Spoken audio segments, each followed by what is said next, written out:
હવે બીજી રેસીપી બનાવીશું ચીઝ ગાર્લિક પાપડ। એના માટે પાપડની જરૂર પડશે અને બીજી જે સામગ્રી છે એની જરૂર પડશે। પછી આપણે બટર ગાર્લિક સ્પ્રેડ બનાવીશું અને પછી આગળની પ્રોસેસ કરીશું।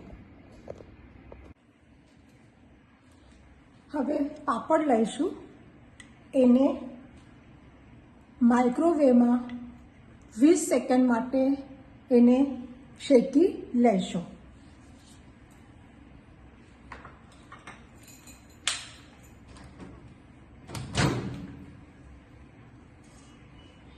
બે પાપડ લીધા છે શેકવા માટે, તમે 2-3 ગમે તેટલા લઈ શકો છો।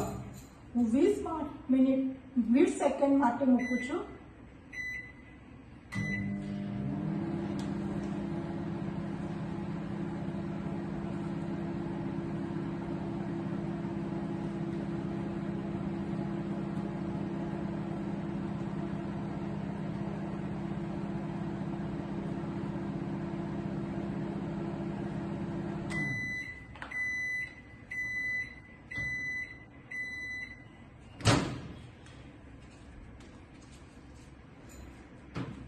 તમે જોઈ શકો છો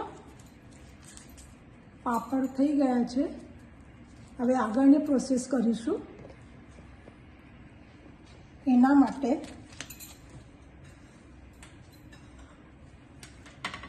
મિક્સિંગ બાઉલ લઈશું, એની અંદર આ જે બટર છે બટર નાખીશું આના અંદર, ધાણા, લસણ,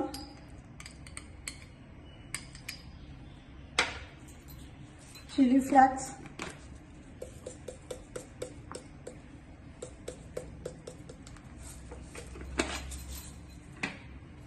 અને ઓરેગનો।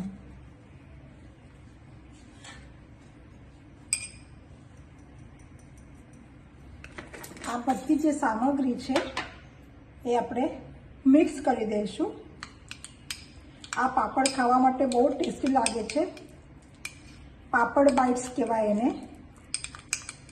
તો તમે મસ્તપૈકી આ રેસીપી ચોક્કસ એક વખત કરશો। જે આપણે અત્યારે કેપ્સિકમ બનાવ્યા છે, રિંગ કેપ્સિકમ, એની સાથે આ રેસીપી ખાવા માટે બહુ જ મજા આવશે। હવે આપણે જે પાપડ શેકી લીધા છે એના ઉપર આ જે આપણે જે બટરનું ગાર્લિક બનાવ્યું છે સ્પ્રેડ, એ એના ઉપર આપણે લગાડી દઈશું। થોડું ધીરું કરવું પડશે ને તો મારા પાપડ તૂટી જશે મારા જેવા, પણ ખાવામાં બહુ સરસ લાગે છે। ચોક્કસ તમે આ રેસીપી એક વખત કરશો।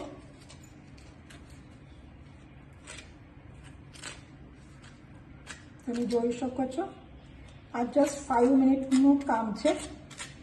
અને જે પાપડ છે એ ઓવનમાં બહુ સરસ રીતે શેકાઈ જાય છે, એકદમ ક્રન્ચી લાગે છે। જ્યારે પણ ઘણી વખત ગેસ ઉપર કરીએ ફ્લેમ ઉપર તો એ બળી પણ જાય છે, પણ આના ઉપર અંદર એકદમ બધા સરખી રીતે શેકાઈ જાય છે।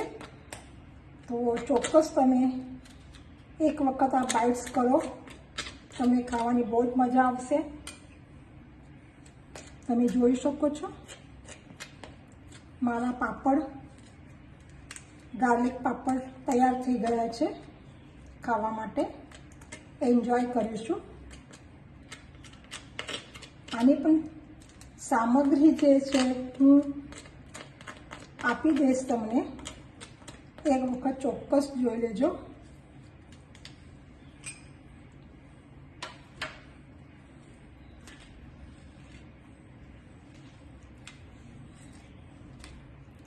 Thank you for watching. જે પાપડ બાઇટ્સ તૈયાર થઈ ગયા છે, હવે આની ઉપર થોડોક ચીઝ આપણે નાખીશું। તમે જોઈ શકો છો.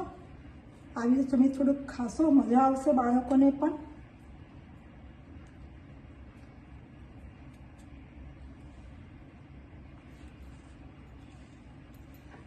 જોઈ શકો છો તમે.